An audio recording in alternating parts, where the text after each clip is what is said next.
Hey friends, I'm Sharon Betters, and you were listening to the Daily Treasure podcast produced by Mark Inc. Ministries. And it is such a treat to have Tammy Maltby as our guest writer as we are adapting a chapter from her book, The God Who Sees You. Look to him when you feel discouraged, forgotten, or invisible. And I hope that as you are hearing from Tammy that maybe you're intrigued by her story and you know that she has more to offer, and you'll check out her book, The God Who Sees You. Today's devotional is Surprised by Restoration, and today's treasure is from Psalm 126, verses 1 through 3. When the Lord restored the fortunes of Zion, we were like those who dream. Then our mouth was filled with laughter, and our tongue with shouts of joy. Then they said among the nations, "The Lord has done great things for them. The Lord has done great things for us. We are glad." And Tammy continues with her story. In the midst of all these changes with men in my life, these gentle shifts that were gradually moving me away from my bitter response to trauma, I came to know Jerry. He was a man I had met years before, a widower who had experienced his own share of trauma in his own life, including the long illness of his wife and sudden, profound deafness in his 50s.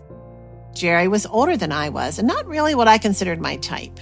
I'm pretty sure that I, with my rambunctious household, was not exactly his type either.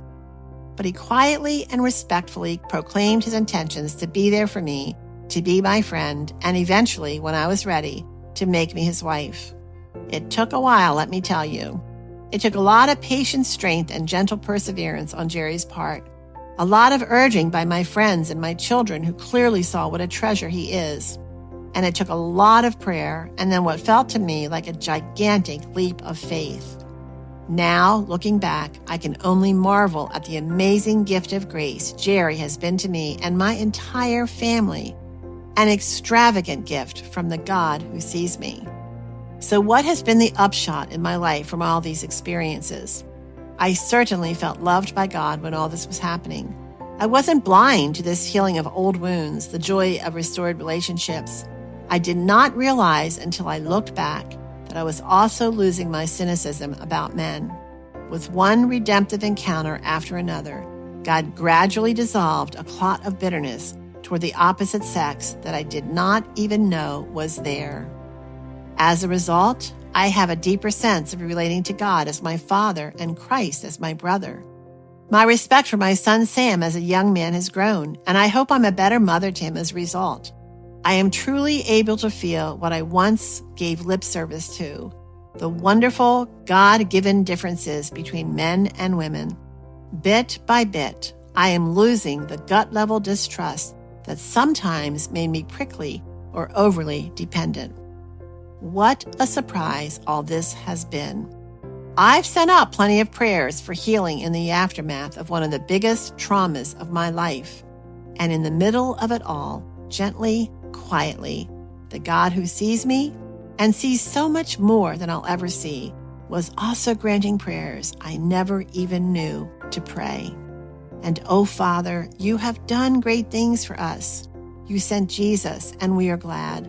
May the gift of your grace shine so brightly through our lives that those who see have no choice but to exclaim, "The Lord has done great things for them." Friends, thanks so much for joining us for the Daily Treasure podcast. We are so encouraged when we hear you share with us how God is using this podcast to help turn your heart toward Jesus. And we hope that you are also checking out our other resources, including the Help and Hope podcast. Did you know that on average, according to the National Statistics Domestic Violence website, nearly 20 people per minute are physically abused by an intimate partner in the United States?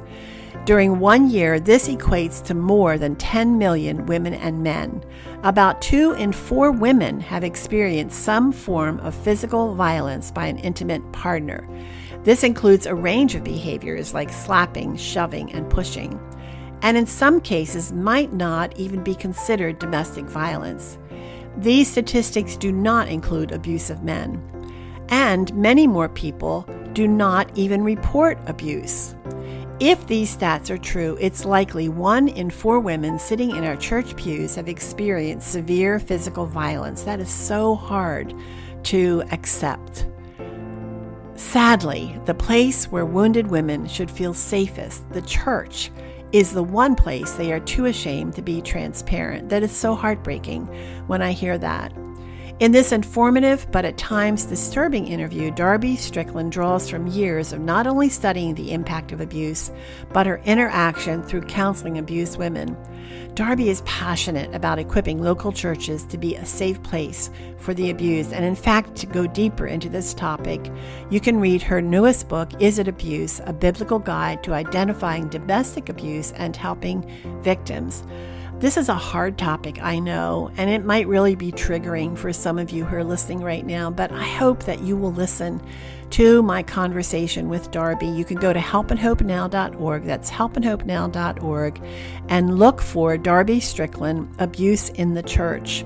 I know that God is going to use this to help turn hearts toward Jesus as we learn ways to come alongside of women who are struggling with abuse.